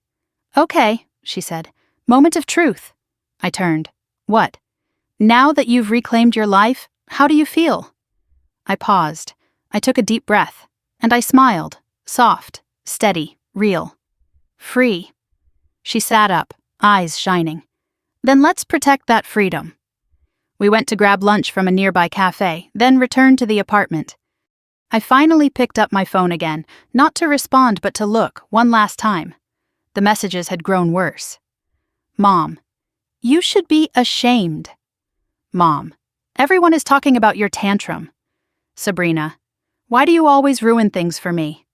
Dad. Your mother is very upset. Come home. Mom. We expect an apology. Mom. Are you mentally okay? Mom. Answer. Then the last one. Mom, if you don't call by 5 p.m., don't expect this family to be there when you inevitably come crawling back. I stared at the message for a few long seconds. Then, slowly, I opened my settings. I blocked my mother, then my father, then Sabrina. One by one. Each tap felt like a door closing softly, shutting out a storm. Gina watched quietly, then nodded. Good, that's it. Take back your peace. I set the phone down on the table. And for the first time since childhood, the silence didn't feel threatening. It felt like oxygen. We spent the rest of the afternoon cleaning, rearranging, laughing about nothing, talking about everything. When evening settled, Gina ordered Thai food, and we ate cross-legged on the floor like two teenagers having a sleepover. By the time she left around 8, the sky outside had turned a deep indigo. I walked her to the door. You call me if you need anything, she said. I don't care if it's 3 a.m. I will, I promised. And I meant it. Because now I knew what it felt like to have someone in my life who wasn't waiting to use my vulnerability against me. When I closed the door behind her, I leaned my forehead against the wood for a moment, letting the quiet settle. I walked back to the living room, turned off the overhead lights, and switched on the little table lamp beside the couch. Warm amber light filled the room. Peaceful. Safe. I looked at the counter, where the red bow sat. I picked it up, turned it in my hands. Felt nothing for it now, no sting, no humiliation, just clarity. I set it gently in the drawer beside my desk. Not as a wound, as a reminder, a boundary marker, a promise, never again. I sat on the couch, pulling a blanket over my legs. Outside, snow continued to fall in slow drifting flakes, making the world look softer, quieter. I curled up with a book. My phone stayed silent on the table. And for the first time in my life, silence didn't feel like punishment. It felt like a second chance. The first week after Christmas felt strangely quiet, in a way my body didn't know how to process. I woke up every morning expecting the familiar heaviness, the bracing tension of anticipating someone else's disappointment, but it didn't come. Instead, there was stillness. A gentle kind. A spacious kind. The kind that made me wonder if this was what normal people felt like every day. Work was my anchor. Returning to Hollowgate Systems was like stepping into a different world, one where competence mattered more than birth order and kindness wasn't conditional. When I walked through the glass doors on Tuesday morning, the receptionist, Dorothy, greeted me with her usual smile. "Morning, sweetheart. Hope your holiday wasn't too chaotic." I smiled softly. "It was clarifying." She raised an eyebrow. "That's a new one." "Long story," I said as I headed toward the elevator. Upstairs, my office felt more welcoming than usual. My stack of pending files was exactly where I left it. My favorite pen still clipped to the notebook I used for planning. Everything was orderly, predictable, mine.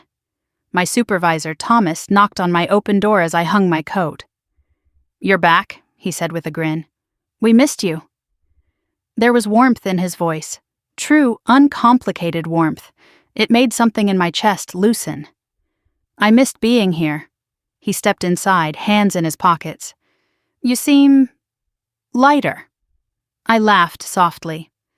"That seems to be the review from everyone lately." "Well, whatever you're doing, keep doing it. And by the way, your quarter-end audit numbers? Fantastic work." A quiet pride bloomed in me. Pride I didn't have to bury or disguise. "Thank you," I said. He gave my shoulder a friendly pat. "Let me know if you need anything." As he left, I realized something simple and bittersweet. This office had been more family to me than my actual family ever had. The morning passed smoothly. Emails, team check-ins, report summaries.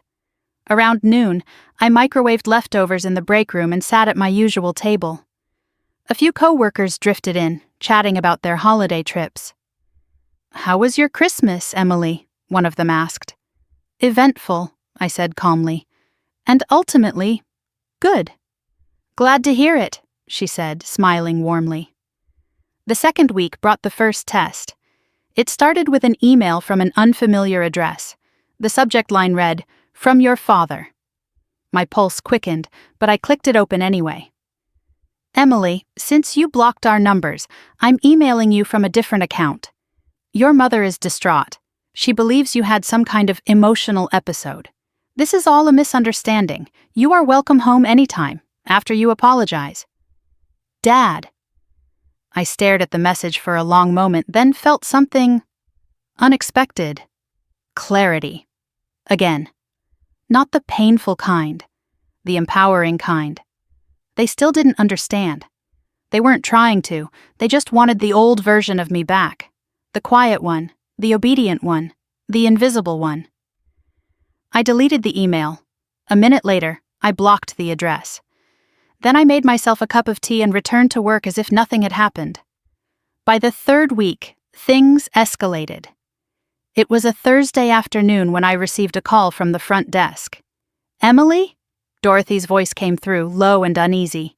"Your mother is on the line. She asked to be transferred to you." My stomach dropped. "Did she say why?" "No," Dorothy said. "But, do you want me to put her through?" I closed my eyes, then opened them. "No," I said firmly. "Please block her number from the company system." There was a pause, then a gentle, "Of course."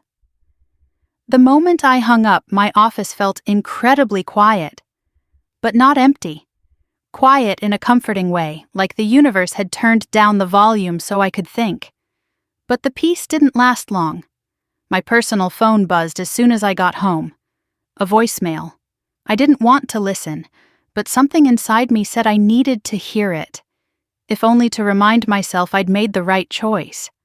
My mother's voice flooded through the speaker. "Emily, this is unacceptable. I had to call your workplace because you're acting irrationally. You owe us an apology. Sabrina is devastated. Your father is worried sick. You need to come home and fix this." Then, more sharply, "You're the one ruining this family, not us." I deleted the voicemail, then blocked the new number she used. 2 days later, another message from a different number. This time from Sabrina. "Oh my God, Emily, Mom is crying because of you. Are you happy? You ruined Christmas and now everything is a mess. Why can't you just stop being jealous and come home?" Delete. Block.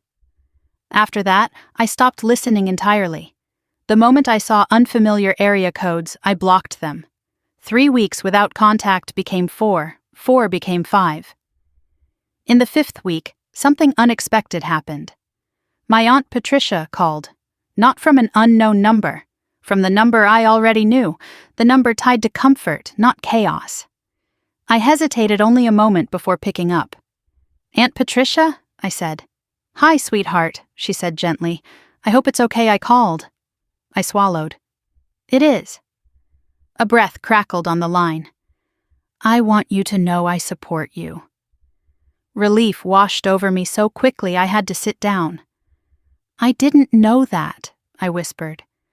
"I know your parents have been telling the family their version of things," she said carefully, calling it an emotional breakdown, saying you were upset over a misunderstanding.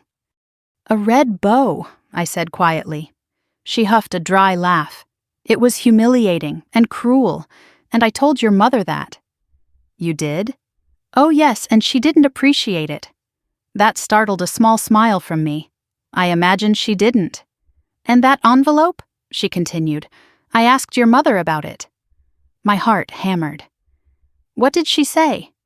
"That it was none of my business," she said, "which only makes me more certain she's hiding something." I pinched the bridge of my nose. I knew it. "There's more," she said gently. "Your cousin Jennifer. She reached out to me. She's been thinking about the Lexus and the bow. She said she regrets not saying something that day." The corners of my vision blurred with sudden tears. "She didn't know the whole story," Aunt Patricia continued. "None of us did. But now we're starting to piece things together." A pause. "You were right to walk away." My throat closed. I wasn't sure, I whispered. Not entirely. You trusted your instincts, she said, and I am proud of you for choosing yourself. I covered my mouth with my hand, pressing back the emotion rising too quickly. Thank you, I managed. We talked for another 10 minutes, about life, work, ordinary things. It was the kind of conversation I'd craved for years without knowing how to ask for it. When I hung up, the silence in my apartment felt tender, not empty. I wasn't alone, not anymore. In the 6th week, something shifted inside me. My supervisor announced in our departmental meeting that we'd exceeded our quarterly goals by a significant margin. He credited me for restructuring the reporting system. And because of that, he said, turning toward me, there will be a promotion recommendation going to corporate next month. My heart skipped. Promotion? He nodded. Department manager. It's overdue. Applause erupted around the conference room. People clapped for me, people who saw me, people who valued me. When I returned to my office afterward, I closed the door, sat in my chair, and let myself absorb the moment slowly, piece by piece. A career I built, a home I chose, people who supported me, the beginnings of a life where I mattered. For the first time in 28 years, the voice in my head, the one shaped by my mother's criticisms, Sabrina's mockery, and my father's silence, grew quiet. And a new voice emerged, one that sounded like me, one that said, "You deserve this. You earned this. You were never the problem." The red bow sat in my drawer, undisturbed, irrelevant now, because I had something stronger, clarity, and I wasn't done yet, not by a long shot. Winter in Louisville softened by late January, the bitter edge of December melting into something gentler. The sky stayed pale most mornings, streaked with soft blues and whites, and the air carried the kind of cold that nipped rather than bit. My life fell into a rhythm I hadn't expected, a quiet, calm one. I woke early, made coffee, tended to my plants, and went to work feeling a sense of purpose instead of dread. I came home to my warm apartment with its soft lights and mismatched pillows, cooked dinner, and read until sleep tugged at my eyelids. For the first time in my life, the background noise in my mind had faded. But peace isn't the same as forgetting. It never is. About 2 months after I left my parents' house, I learned something that made the world tilt beneath my feet again. It was a Saturday morning, and I was standing in line at a local bakery waiting for my order of cinnamon rolls. The place was warm and bustling, filled with chatter, the smell of sugar and butter thick in the air. My phone buzzed with a text from Aunt Patricia. "Call me when you're free," it read. "It's about your parents." My stomach tightened. I stepped outside into the brisk air, found a quiet corner of the sidewalk, and hit call. She picked up on the first ring. "Emily?" "Yeah." "Is everything okay?" A breath crackled through the line. "Your cousin Jennifer texted me this morning. She heard something from your parents, something you should know." My pulse quickened. "What is it?" A pause. Heavy. "Your parents had to refinance their house." I blinked. "What? Why?" "Because of the Lexus," she said softly. "The insurance didn't cover everything after the accident." I froze. "What accident?" Another pause. "Sabrina totaled the Lexus last week." The world went strangely quiet. I stared at the frost on the sidewalk, the faint crunching sound under my shoe as I shifted my weight. "How?" I whispered. "She was texting and driving," my aunt said. "Hit a guardrail on the I-64 entrance ramp. She's physically fine. The car isn't." A gust of wind whipped across my face. Of course she'd been texting. Of course she'd been careless with anything handed to her. Of course she hadn't earned it. "Your mother told the family it was a tragic mishap," Patricia continued. "But the truth is she's devastated about the money." I closed my eyes. Not devastated that Sabrina could have died. Devastated about the money. My voice came out small. "Why are you telling me this?" She didn't hesitate. Because I need you to hear something clearly. Their choices are catching up to them. You did not cause this. I swallowed hard. I didn't think I did. You still needed to hear it, she said. Especially because, well, your mother is telling people that your behavior on Christmas somehow destabilized the family and led to bad luck. My jaw clenched. Bad luck? A Lexus totaled is not karma, she added quickly, hearing the shift in my voice. It's carelessness. I exhaled slowly. Thank you for telling me. Of course, sweetheart, she said. Call me anytime. When the call ended, I stared at my reflection in the bakery window. I looked the same, but something about my own face seemed foreign, sharper, older, steadier. It wasn't satisfaction I felt. It wasn't revenge, just distance. Distance so wide it felt like an ocean between us. The bakery worker waved to get my attention. I collected my cinnamon rolls and walked back to my car, hands numb from the cold. That night, I sat on my couch with a blanket around my shoulders, letting the quiet settle. My phone buzzed again. Another message from Aunt Patricia. Sabrina is complaining nonstop about having to drive a used car now, it read. Your mother is furious she doesn't seem grateful. I stared at the screen, then set the phone aside. I didn't reply. It wasn't my problem, not anymore. But the feeling lingered, like standing outside your childhood home and realizing the window you once looked through no longer shows a view you recognize. I turned off the lamp beside me and let the darkness fill the room. The following week, another surprise arrived. At work that Tuesday morning, a FedEx envelope sat on my desk. My name written in my mother's handwriting. My stomach twisted. I considered throwing it out, leaving it sealed forever. But something in me said facing it was better than wondering. So I opened it. Inside was a single check. Pay to the order of Emily Carter, amount $3,000 memo, college reimbursement. My breath caught. I stared at the ink until the numbers blurred. It wasn't a gift, not an apology, a payoff, a retroactive justification. A way to say, see, we didn't treat you unfairly, without ever admitting the years they had. My jaw tightened, fingers trembling as I folded the check back into the envelope. Underneath it, I found a note. Emily, we want to move forward. This should help you feel better about things. Mom. No apology, not even a handwritten signature, just the cold, printed word, Mom. The check felt like a stone in my palm, heavy, hollow. I walked to Thomas's office and knocked on the doorframe. Hey, you okay? He asked when he saw my face. I handed him the envelope. I need advice, not legal.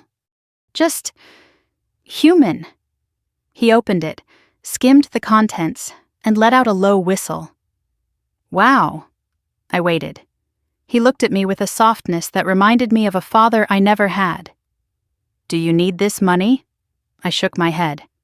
Then don't take it, he said gently, unless it comes with the apology you deserve. I swallowed hard. It won't. Then they're not fixing anything, he said. They're trying to erase responsibility. His words struck something deep inside me. Responsibility. Yes, that was exactly it. I walked back to my office, sat down, and stared at the check again. Then, slowly, deliberately, I tore it cleanly in half. Then into quarters. Then into pieces so small they gathered in a snow-like pile on my desk. I felt lighter instantly. When I went home that evening, I emptied the shredded pieces into the trash, closed the lid, and washed my hands under warm water, feeling the ink bleed down the drain, leaving scraps of the past behind. A week later, my father emailed me again, from yet another new address. Emily, your mother is very sick. Her stress is affecting her health. Please respond. Dad. I stared at the email for a long, still minute, then replied, Please stop contacting me, Emily. No dramatic ending, no explanation, no guilt, just truth. I blocked the email. By early March, the promotion Thomas hinted at became official. I was named department manager. A raise. A team of 12 reporting directly to me. An office with a window overlooking the courtyard. Thomas presented the news at a company-wide meeting, proud as if I were his own daughter. My coworkers clapped, smiling genuinely. I didn't shrink, didn't minimize the achievement, didn't feel like a fraud. When I returned to my new office, I closed the door and let myself breathe it in. A view, a door with my name. Emily Carter, department manager. A future that belonged fully, undeniably to me. I sat at the desk and let a single tear slip down my cheek. Not from sadness, but from the overwhelming relief of realizing that I had built every piece of my life on my own. Brick by brick, step by step, without favoritism, without handouts, without a family that ever saw my worth. I wiped the tear away and whispered to the room, I did it. And the room, warm and sunlit and safe, seemed to whisper back, yes, you did, and you're just getting started. Spring arrived quietly, in a way I almost missed at first. The trees outside my apartment building budded before I noticed the shift in the air. The mornings felt less brittle. The afternoons smelled faintly of thawing earth and early blossoms. And the evenings, those long, reflective evenings, became softer somehow, as if the universe was offering me a gentler landing after everything I'd walked through. Life settled into a rhythm I had never known before, a healthy one, a peaceful one. I woke with purpose instead of dread. I drove to work with the windows cracked instead of clenched behind a steering wheel. My new office felt like a place I belonged, not a place I was borrowing. But peace doesn't erase the past. It doesn't even silence it. Not fully. It just gives you space to hear your own voice over the noise. And mine had grown stronger. It was on an early April morning, just as the sun was rising over the Louisville skyline outside my office window, that the next fracture reached me. Not from my mother this time. Not from my father. Not even from Sabrina. The message came from my cousin Jennifer. Hey, I think you should know what your parents are saying about you. I stared at the text for a full minute before responding. What now? Her reply came quickly. They're telling everyone you left because of mental instability, that you had some kind of breakdown on Christmas, that you're isolating yourself because you're unwell. My chest tightened. Not with fear, but with that worn-out, tired ache reserved for disappointments you've learned to expect. I typed slowly. Is anyone believing it? Not really, Jennifer replied. Not after how they treated you for years. But they're trying hard, especially your mom. I leaned back in my chair, staring at the ceiling tiles. Somewhere deep inside me, anger pulsed. Steady, controlled, no longer wild or overwhelming. Just truth. Thanks for telling me, I wrote. I'm okay, really. I know, she replied, and for what it's worth, I'm proud of you. I swallowed hard. Thank you, I typed. Then I set my phone down and exhaled. The old me would have spiraled, would have doubted herself, would have wondered whether maybe, just maybe, she was the problem. But I wasn't her anymore. I had built too much, come too far. And I had proof of that. Proof that came the next week in an unexpected moment. I was standing in line at the grocery store after work, balancing a basket of vegetables and tea, when I heard someone say my name. Emily? I turned. It was Mrs. Landry, my parents' neighbor, the woman who'd watched me from her window that awful Christmas morning. She looked surprised, but her eyes softened. Oh, sweetheart. I felt a lump form in my throat. Hi, it's been a while. She stepped closer. I've been hoping I'd run into you. I worried. I blinked. About me? Of course. She lowered her voice. I saw how your mother spoke to you. I saw how alone you were in that house. My breath caught. I just want you to know, she continued gently, you didn't imagine any of it. The validation hit me like sunlight breaking through a storm cloud. I know, I whispered. She placed a hand on my arm, warm and steady. You're stronger than you think. I swallowed past the burn in my throat. Thank you. We exchanged a few more words before parting. And as I walked toward my car, I felt something inside me settle, like a puzzle piece sliding into place. I wasn't wrong to leave. I wasn't dramatic. I wasn't unstable. I was free. But freedom has a way of inviting unexpected things into your life. Things you didn't know you were ready for until they arrived quietly, wrapped in gentleness. It began at work. A new engineer joined the corporate team, a lanky, soft-spoken man named Daniel. He had warm eyes, steady hands, and the kind of honest smile you could feel in your chest. We didn't speak much at first, just polite exchanges during meetings or hellos in the hallway, but little by little conversation found us. One afternoon, while I was at the copy machine, he approached with a stack of reports balanced in his arms. "Hey," he said, shifting the papers. "Congratulations again on the promotion. It's well deserved." I blinked, surprised. "Thank you. It still feels surreal." He smiled. "It shouldn't. You're good at what you do." The words landed softly, so softly I almost didn't recognize the sensation that followed. Warmth, not forced, not conditional, not purchased, just warmth. Over the next weeks, we crossed paths more often. In meetings, in the break room, on the elevator. Sometimes he lingered. Sometimes I didn't mind. One morning, he stopped by my office with a mug of coffee. "I noticed you take yours with cinnamon," he said, setting it on my desk. "Thought you might like a refill." I blinked. "How did you know?" "You sprinkled some into your coffee last Tuesday," he said shyly. I noticed. Not because he was judging, or comparing, or ranking. He simply noticed. It was a revelation. We talked more after that, about work, our favorite books, weekend routines, oddly specific pet peeves. He told me his grandmother lived in Indiana and taught him how to bake her famous blueberry muffins. I told him about the thrift store dining table I refinished myself. He listened, really listened. And one Thursday afternoon, after a meeting, he walked beside me toward the elevator. "Emily," he said softly. I looked up. "Would you, maybe sometime, want to grab dinner?" There was no pressure in the question, no desperation, just genuine interest. I felt something shift inside me, fear maybe, or vulnerability, or the unfamiliar sensation of being seen without expectation. "I'd like that," I said quietly. And I meant it. We met for dinner at a small Italian restaurant near downtown. The lights were soft, the music low, the food warm and comforting. Our conversation flowed easily, laughter mixing with the aroma of garlic bread and tomato basil soup. He asked questions no one had ever asked me. He listened in ways I hadn't known were possible.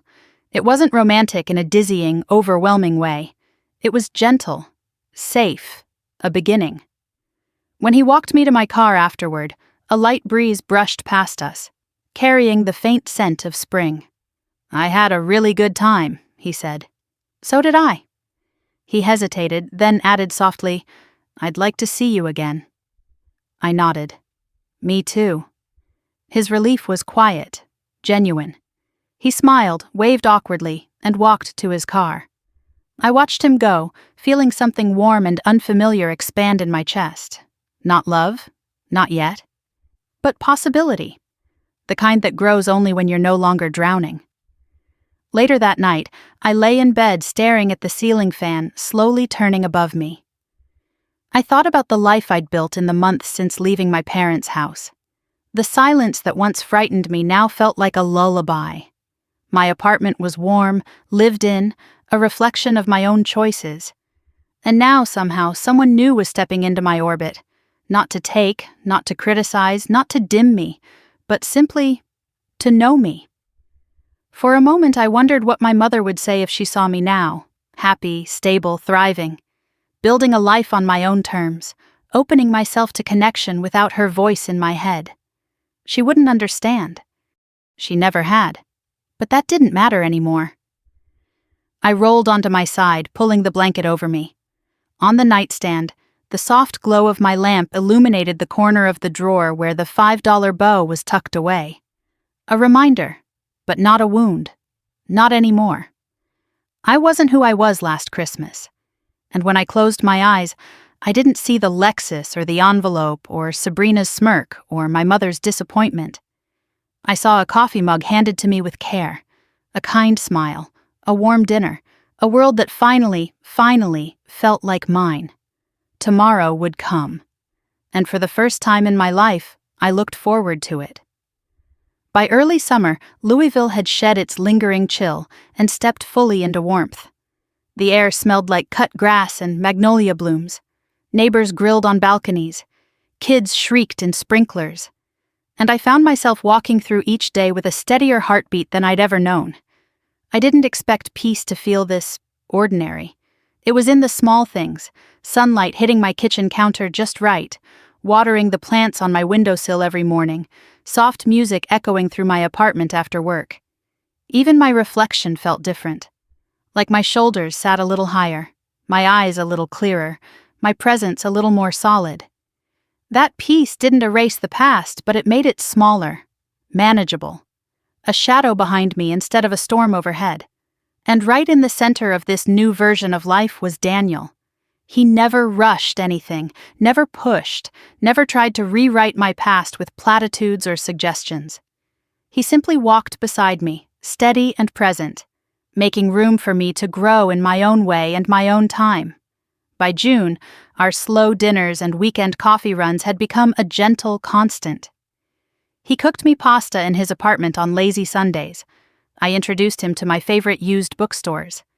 He told me I had a way of noticing things most people missed. I told him he had a way of making silence feel like companionship instead of obligation. One warm Sunday afternoon, he invited me to a small farmer's market near the river. We wandered through stalls selling fresh peaches and handmade soaps. I bought a jar of honey infused with lavender. He bought strawberries because, as he said with a shy smile, "You always pause longest at the fruit stand." The breeze picked up, brushing strands of hair across my face. Daniel tucked one behind my ear. Not rushed, not tentative, just soft. "Can I ask you something?" he said. "Of course."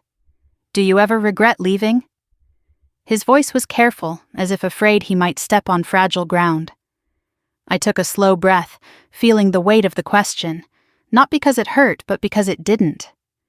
"No," I said, "not anymore." He nodded gently, but I could see more questions flickering behind his eyes. So I continued. "I grieved for a while. Not for them, exactly. For the idea of them. For the version of family I always hoped would appear. But leaving, it was the first time I told the truth with my feet. And now I finally feel like I fit in my own life." His expression softened. "I'm really proud of you." The words hit deeper than I expected. Maybe because they were simple. Maybe because he meant them. Maybe because I'd never heard them without conditions attached. I squeezed his hand. "Thank you." But the next moment, something shifted in his face. He looked over my shoulder, eyes widening slightly. "Is that your cousin?" I turned. It was Jennifer walking toward us with a hesitant smile, and beside her, tight-lipped, tense, was my Aunt Denise. My heart jolted, not from fear, but from old muscle memory. The instinct to brace, to shrink, to prepare. But I didn't shrink this time. I stood my ground. Jennifer reached me first. "Emily," she said breathlessly, "I didn't know you'd be here." "I didn't either," I said softly. Her shoulders loosened. "You look good, really good." "Thank you." She stepped aside so her mother could come forward. Aunt Denise looked at me for a long moment, her eyes flickering with something complicated. Guilt, admiration, regret, I wasn't sure. "I wanted to see you," she said finally, "but I didn't want to intrude." "You're not intruding." Her breath shook. "I owe you an apology." My chest tightened. "You don't—" "Yes," she said quickly. "I do." We stood in the middle of the farmer's market, surrounded by peach baskets and vendors calling out prices. The air smelled like strawberries and warm soil. "I knew your parents favored Sabrina," she said. "We all did, but I didn't understand how deep it went until Christmas. And then, after you left, the things your mother said." She swallowed. "It wasn't right. None of it was." I felt something shift inside me, something quiet and final. "It means a lot to hear that," I said gently. She nodded, eyes watering. "I hope someday, maybe, you'll let more of us back into your life. The ones who deserve to be." I considered that for a moment. The old me would have said yes quickly, eager to repair, to accommodate, to perform forgiveness even when I wasn't ready. The new me took a breath and said, "I'll let the right people in, slowly." Relief washed over her face. "That's all I can ask." We talked a few minutes more before they left. As they walked away, Daniel turned to me. "You handled that beautifully." "I handled it honestly," I corrected. "Same thing, in this case." We walked through the rest of the market in an easy quiet. When we reached the overlook by the river, the water glittering beneath the sun, Daniel stopped and faced me. "Emily," he said softly, "you're really rebuilding your life." "I am." "And you're not doing it alone," he added, a little shy now. I felt warmth bloom deep inside me. "No," I whispered, "I'm not." The summer unfolded like that. Gentle, warm, quietly transformative. I met more people, joined a Saturday hiking group, planted herbs on my balcony, moved through my days with presence instead of fear. And one warm July evening, I found myself on my balcony watching the sun melt into the skyline, thinking about the Christmas that broke me open and gave me back to myself. My phone buzzed on the kitchen counter. I glanced at it. A text from Aunt Patricia.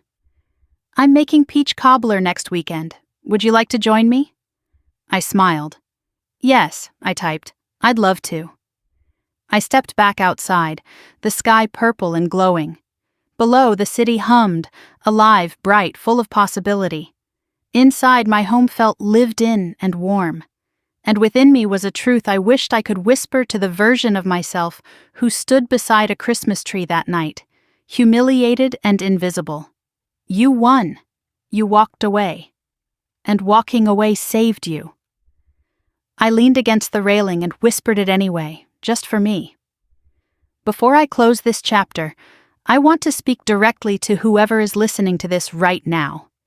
If you've ever felt like the least loved person in your own home, if you've been told you should be grateful for the crumbs you're given, if you've been made to believe your worth is measured by silence, obedience, or usefulness, I hope my story reminds you of something simple but powerful. You're allowed to walk away. You're allowed to choose yourself. You're allowed to build a life that finally fits you. If this story touched you, helped you, or made you feel seen, even for a moment, I'd love for you to leave a comment and tell me where you're listening from. And if you want more stories like this, stories of healing, truth, and quiet transformation, make sure to like the video and subscribe. Your voice matters here. And I'm so glad you're with me.